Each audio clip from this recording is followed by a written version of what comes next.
Hi, how's everybody doing? I'm Lohn Lenoir, and what's up, my fellow classmates? Um, for my final presentation, I wanted to bring out the specifics in terms of music. And of course, I'm a video major, but for anybody that's a video major, you really know how hard it is to actually find good music that you can make a video to.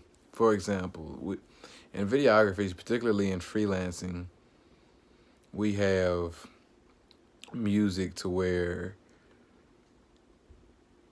it has to be free from copyright. For example, you can't use licensed music, or at least getting music without permission in order to use for like a big production or a production in general. So that makes us have to, well, that has us going through all types of different websites trying to find license free music. Typically, little annoying things on a website, like you having to listen to an ad that seems like it takes forever, and especially a problem when you're trying to get a quick little fix with music. Then on top of that, in terms of free music, because we are at a budget most of the time when you're freelancing in terms of videography, we have to get really what we can get. Maybe we know somebody that can make a beat or two. Maybe maybe we don't. Maybe we find a way to make a beat and record it through our own phones, our own equipment, or something like that.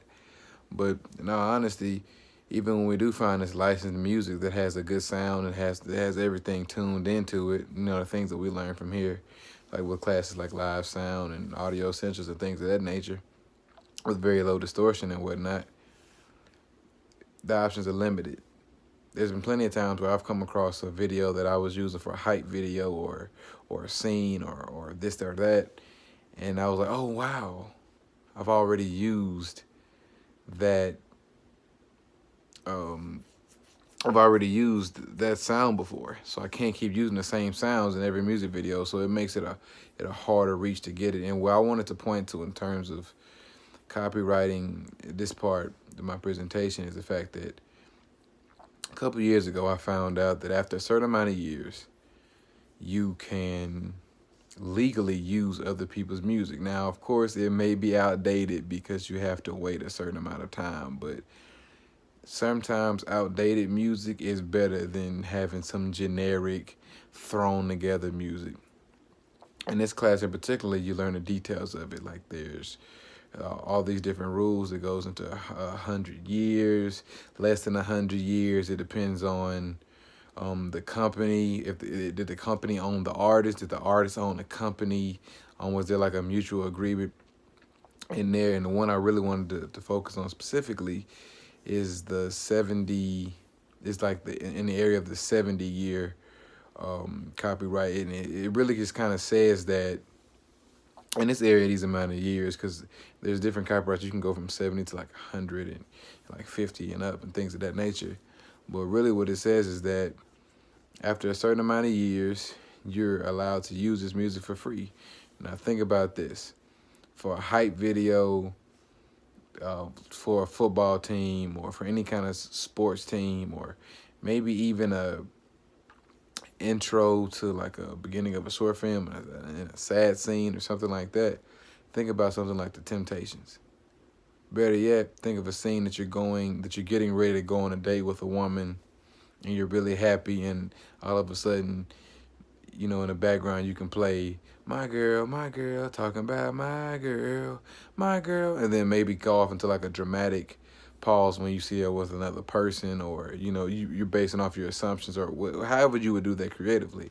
Now, of course, The Temptations, they're still copyrighted, but I'm just using it for example. Just imagine if you could use the great music that we all come from, regardless of our race and gender. We all come from great music, and just imagine being able to use that. That's specifically that's what George Peele has been able to do. He's been using some of the hotter music back in the. Now he's a director and a producer, but he made the movie Us and Get Out. What he's been able to do is go back in time and kind of get some of the classics that we enjoyed. We enjoyed so much, especially in the time frame that it was. They're still classics. And he goes and buys like the copyright and things of that nature. He kind of speeds up the process in order to use this good music, and then he remixes it. For example, there's a song called "I Got Five" on it. It was talking about drugs in the song, and the song was only maybe 30 years old. But in a movie named Us, he he used it and he remixed it to the point where you knew what the song was and you can remember what the song was, but he put a twist on it. Like they were in the scene, their family was in the car, and it's like, I got five on it. And it goes out, he added, because it's like a thriller kind of based movie, he added a thriller type of theme to a song that wasn't even about a thrill of any kind, really. The original song, like, I got five on it, dun, dun, is like a really upbeat kind of song, but he added a different type of theme to it, and that's one of the things that a videographer or a director or anybody in this particular field that I'm in, we would love to do. We would love to take some of the classic songs and add something to it, but going back to what I was saying in terms of the freedom and the copyrights, right now you have to use more older style music. The trick is finding older style music that you can actually use in its entirety and its purity, and actually making something good, because in all honesty, there might be some old souls as young people, but typically if you're making any kind of hype video or any kind of video for a younger person to see, they don't want to hear the Righteous Brothers, you know.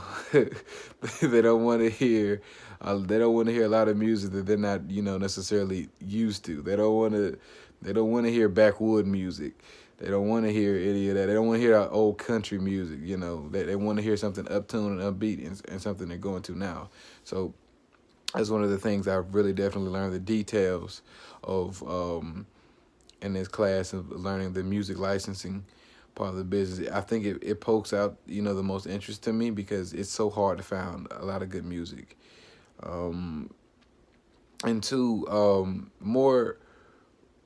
more details in terms of publishing when it comes to scripts and the details of copyright in between there, and finding out how you can own your own works and publish your own works and things of that nature. Those things interest me as well. But I think the music part, in terms of where you can, I think it's actually one of our duration sheets, to where you can actually have the knowledge of how to apply the right kind of music and trying to getting around the system, because in all honesty, we get tired of having to play generic music. So I would rather go back in time and play something 75 years ago to where I know I shouldn't even remember what it was, than compared to playing some da da da da da da, like, you know what I mean? So, and also, what was your favorite subject in this course? Particularly when it came down to things that you wouldn't think directed your major or your career, as well as, as a random person would, because typically a random person probably wouldn't think that I would be more fascinated about music licensing because I'm a videographer. And for my second question is, what did you learn that you knew, but at the same time you didn't know the details of? And if there's anything in particularly with music licensing, let me know, please. That'll be the conclusion of my final presentation. Thank you all, and I really enjoyed doing these videos and watching your videos about everything that we've been discussing. So I hope we can still make some things happen, and I'm still shooting this short film, and whatever you need, just reach out to me and I can help you, you can help me. Thanks so much.